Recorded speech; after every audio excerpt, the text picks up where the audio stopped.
नमस्कार दोस्तों, मैं आपके साथ एक नई सीरीज़ शुरू करने जा रहा हूं जिसमें मैं 2025 के मैथ के शिफ्ट वाइज इंपॉर्टेंट क्वेश्चंस को आपके साथ डिस्कस करूंगा और इसी कड़ी में मैं आज पहली शिफ्ट जो कि 12 सितंबर की पहली शिफ्ट है उसके इंपॉर्टेंट क्वेश्चंस को मैथ के आपके साथ डिस्कस करने जा रहा हूं। तो चलिए शुरू करते हैं। तो पहला क्वेश्चन है कि what is the average of all integers between 100 and 250 that are exactly divisible by 11।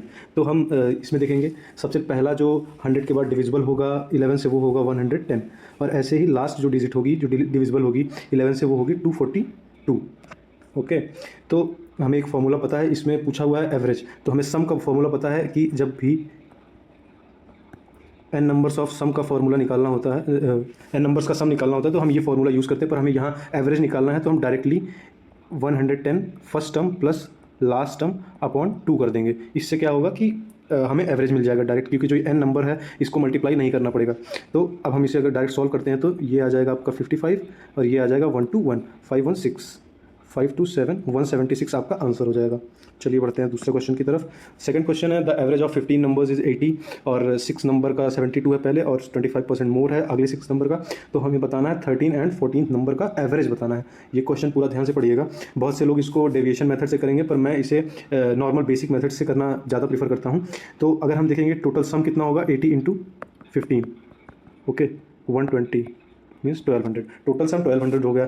First 6 numbers का जो सम आ जाएगा अपने पास वो कितना आ जाएगा, 72 को 6 से मल्टीप्लाई कर देंगे 432, और जो आपका नेक्स्ट 6 नंबर है उसका एवरेज जो है पिछले 6 नंबर के एवरेज से 25% ज़्यादा है। तो हम डायरेक्टली सॉल्व कर सकते हैं 72 इंटू 125 अपॉन 100, 5 टाइम्स 4 टाइम्स 90। तो जो अगला 6 नंबर है उसका एवरेज हो जाएगा 90 इंटू 6, ठीक है। तो हमारे पास ये 12 नंबर्स का जो है क्या आ गया, सम आ गया इतना, ठीक है। तो अब हम इसको 972 को 1200 से माइनस कर देंगे तो हमारे पास बचेगा कितना 228, ठीक है। तो अब ये जो 228 बचा है, ये जो लास्ट के 3 टर्म्स बचे थे 13, 14 और 15, इनका सम दिया हुआ है। तो हम ये 13, 14 और 15 की वैल्यू को एज्यूम कर लेंगे जैसे उसमें दिया है और इसे इक्वेट कर देंगे। तो यहाँ बोला है कि 13th number is 8 more than the 15th number and 14 number is 10 less than the 15th number. तो हम यहाँ 15th नंबर को क्या मान लेते हैं, एक्स मान लेते हैं, ठीक है। और 13th नंबर क्या दिया, 14th नंबर क्या बोला हुआ है कि 14th number is 10 less than 15, तो x से 10 लेस कर लिया हमने, ये हमारा 14 नंबर हो गया। और 13 क्या बोला है, 13 इज़ 8 मोर देन द 15, तो 15th नंबर से 8 मोर हो गया, ठीक है। तो x प्लस 8 हो जाएगा 13 की वैल्यू। अब हम इस चीज़ को इक्वेट कर देंगे 228 के साथ, तो यहाँ से हमारा 3x आ गया, माइनस 2 इज इक्वल टू 228। अब हम इसको सॉल्व करें, x इज इक्वल टू कितना आ जाएगा 230 अपॉन 3, ठीक है। हम इसको अभी ऐसे रहने देते हैं। और हमसे पूछा 13th और 14th नंबर का एवरेज, तो यही हमारा 13 और 14th नंबर है। तो हम इसको ऐड करेंगे और 2 से डिवाइड कर देंगे तो हमें एवरेज मिल जाएगा। तो इसको ऐड करेंगे तो हमारा क्या आएगा 2x माइनस 2 अपॉन 2 आ गया, ठीक है। तो यहाँ से 2 कॉमन हो जाएगा तो x माइनस 1 आपका बच जाएगा, क्योंकि ये 2 और 2 कैंसिल हो जाएगा सब। तो x माइनस 1 आपका जो है क्या हो जाएगा, एवरेज हो जाएगा, ठीक है। तो x की वैल्यू 230 है अपॉन 3 माइनस 1 कर दीजिए, तो ये आपका आ जाएगा 227 अपॉन 3। तो हम इसे सॉल्व करेंगे तो हमारे पास आ जाएगा 2 7 जा 5 6 7, ठीक है। तो हमारा सी जो है राइट आंसर हो जाएगा। चलिए बढ़ते हैं नेक्स्ट क्वेश्चन पे। ये पार्टनरशिप का क्वेश्चन है। तो हमें इन्वेस्टमेंट का रेशियो दिया हुआ है, हमें पता है प्रॉफिट इज इक्वल होता है इन्वेस्टमेंट इंटू टाइम, ठीक है। हम इसी फॉर्मूले पे सीधा रख देंगे। इन्वेस्टमेंट का रेशियो हमें पता है 80 के और 120 के है। आप इसे डायरेक्ट भी लिख सकते हैं काट के, पर मैं आपको बताने के लिए इसे लिख रहा हूँ। और ये 9 मंथ्स के लिए करता है और ये 6 मंथ के लिए करता है। 4 2 8, 4 3 12, 3 3 9, 3 2 6। तो ये हमें 1:1 मिल गया। तो प्रॉफिट भी 1:1 में ही डिस्ट्रीब्यूट होगा। तो 45 पूछा है बी का प्रॉफिट, बी का हिस्सा कितना होगा। तो 45 है तो दोनों में बराबर बटेगा, तो 22,500 आ गया आपका आंसर, ठीक है। बढ़ते हैं नेक्स्ट क्वेश्चन के अंदर। ये क्वेश्चन है, एक लैंडलॉर्ड है जो अपनी ज़मीन को 8 लाख रुपीज़ में खरीदता है और वो उस पर 9% का एनुअल रिटर्न चाहता है अपने इन्वेस्टमेंट में, पर उसे 2,000 रुपये हर महीने मेंटेनेंस देना पड़ता है। तो उसे कितना रुपए में उसको पर मंथली उसे चार्ज करना चाहिए जिसे भी वो रेंट पे देगा। तो ये बहुत ही सिंपल क्वेश्चन है। 8 लाख का 9% निकालेंगे अगर हम, तो ये आ जाएगा 72,000 रुपीज़, ठीक है। इतना तो उसे प्रॉफिट चाहिए, ठीक।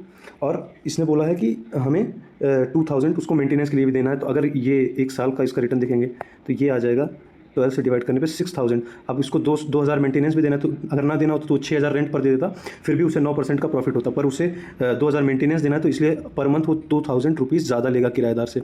तो क्या हो जाएगा, 8000 आपका राइट आंसर हो जाएगा, सी।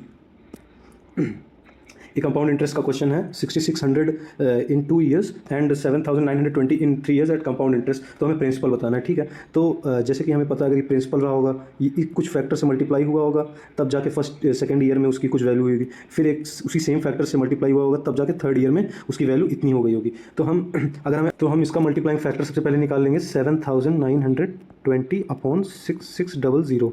तो ये 3 से मल्टीप्लाई हो रहा है, तो हम 3 2 6,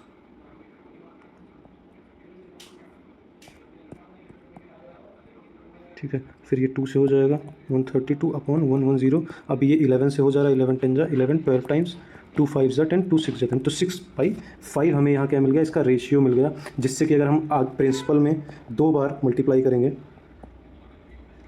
क्योंकि हमें 2 साल आगे जाना है, तो हमें क्या मिलेगा, 6600। ये कुछ प्रिंसिपल रहा होगा, इस रेशियो से हमें पैसे मिले होंगे कंपाउंड इंटरेस्ट, तो 2 साल के लिए मिला, तब जाके वो 2 ईयर्स में इतना हो गया। तो अब हम यहाँ से डायरेक्ट प्रिंसिपल निकाल सकते हैं, ठीक है। यहाँ पे ये आपका 6/5 हो जाएगा, तो ये 6600 अपॉन 25 इंटू 25 अपॉन 6 इंटू 6, ठीक है। ये 1100 आ गया आपका, ये 2 3 जा 6, 2 5 जा 10, 5 जा 10, 550, ठीक है। अब इसको मल्टीप्लाई कर लेते हैं,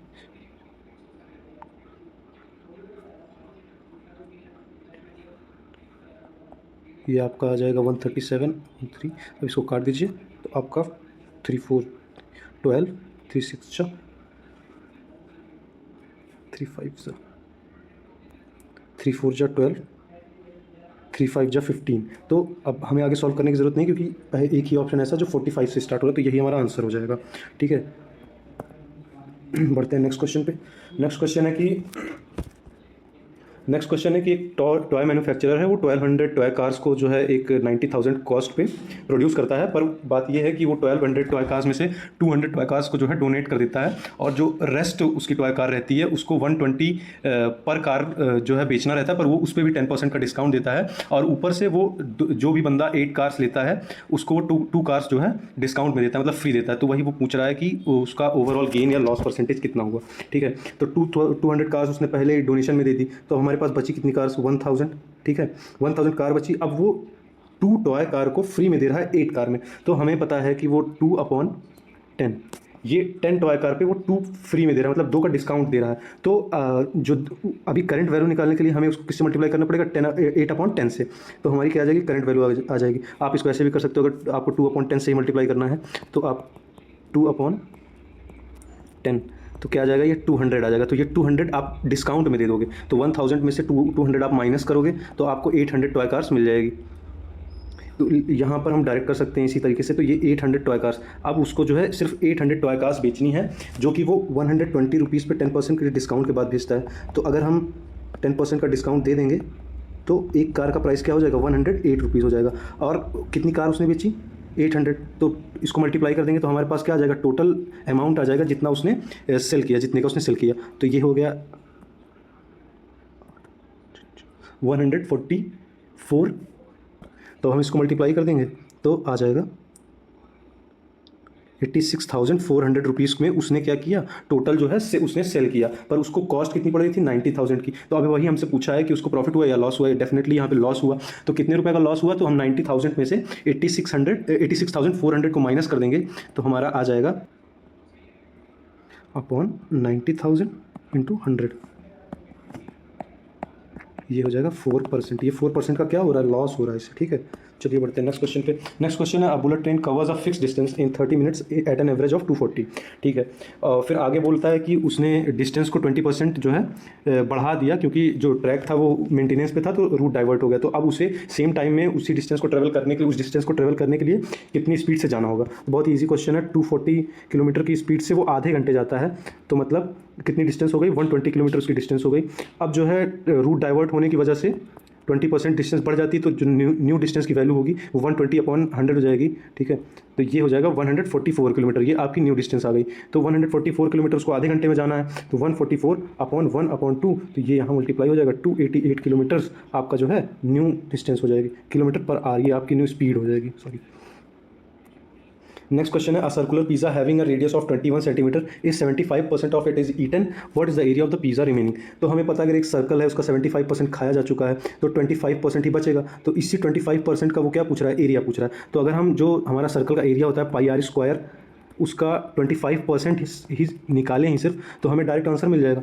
तो हम वही करते हैं, 73 × 22 × 25/100, ये 4 टाइम्स हो जाएगा, 211, 393/2, 2 3 × 6, 2 4 × 8, 1 2 6 × 12। वैसे भी 3 से स्टार्ट था तो एक ही ऑप्शन था, तो हम इसे लगा के आगे बढ़ जाएंगे। फिर ये द नेक्स्ट क्वेश्चन इज कि 2 cars x and y start from point 360 kilometre apart and travel at constant speeds, if they move towards each other they meet in 4 hours, if they move in the same direction they meet in 12 hours। तो ये relative speed का question है। हमें पता है अगर same direction में जा रही हैं, अपोजिट डायरेक्शन में आपकी 2 कार मूव कर रही हैं, इफ दे मूव टुवर्ड्स इस, तो x प्लस वाई दोनों की स्पीड को हम ऐड कर देते हैं, और यहाँ पे बोल रहा है 4 hours, तो x plus Y is equals to हमें यहाँ से क्या मिल गया, 90 किलोमीटर पर आवर, ठीक है। और उसी तरीके से अब 360 वो जब सेम डायरेक्शन में जा रहे हैं तब उन्हें 12 hours लग रहा है, तो ये आपका x minus Y is equals to क्या आ गया, 30 किलोमीटर पर आवर आ गया, ठीक है। तो अब हमें x की वैल्यू निकालनी है, तो हम इसको ऐड कर देंगे, 2x इज इक्वल टू 120 आ गया, x is equals to 60 kilometre per hour आ गया। तो यही पूछा था कि what is the speed of car x, assume x is the faster car, तो ये चलिए बढ़ते हैं लास्ट क्वेश्चन की तरफ। तो ये भी पार्टनरशिप का क्वेश्चन है। यहाँ पे भी 3 लोग हैं, इनका तीनों का जो है आपको रेशियो दिया हुआ है, टोटल प्रॉफिट दिया हुआ है, तो इसको आप निकाल सकते हैं। इन्वेस्टमेंट का रेशियो मैं डायरेक्ट कर देता हूँ, 30 30 30 आपका यहाँ से सब कैंसिल हो गया, इसमें से भी 4 0 कैंसिल कर दिया हमने, और इसको 4 2 = 8, 4 3 = 12, 4 4 = 16, तो इन्वेस्टमेंट का रेशियो 2:3:4 आ गया, ठीक है। और इसने इस बंदे ने पूरे 12 मंथ के लिए इन्वेस्ट किया था, इस बंदे ने 4 मंथ के बाद ज्वाइन किया तो 8 मंथ के लिए करेगा, और इस बंदे ने 8 मंथ के बाद ज्वाइन किया तो ये 4 के लिए करेगा। तो हमें टाइम का रेशियो 1:2:3 आ जाएगा जब हम इसको 4 से डिवाइड कर देंगे। तो प्रॉफिट का रेशियो सिंपल हो गया, 3 2 = 6, 3 2 = 6, 4 1 = 4, ये आ गया 2 3 तो हमें इसकी वैल्यू, टोटल वैल्यू कितनी दी, 3 3 6 8 की वैल्यू दी हुई है। हमसे पूछा है किसकी वैल्यू, कि चंदन ने कितना, तो ये चंदन का है, तो 2 से मल्टीप्लाई कर देंगे क्योंकि प्रॉफिट का रेशियो 2 है, 4 4 2 = 8, ये आपका 26250 आंसर हो जाएगा। तो धन्यवाद। आप लोग ये वीडियो कभी भी खाते पीते बैठते खाली समय में देख सकते हैं, आपको इससे बहुत कुछ सीखने को मिलेगा और एग्ज़ाम में डेफिनेटली आपका स्कोर बूस्ट करेगा। Thank you.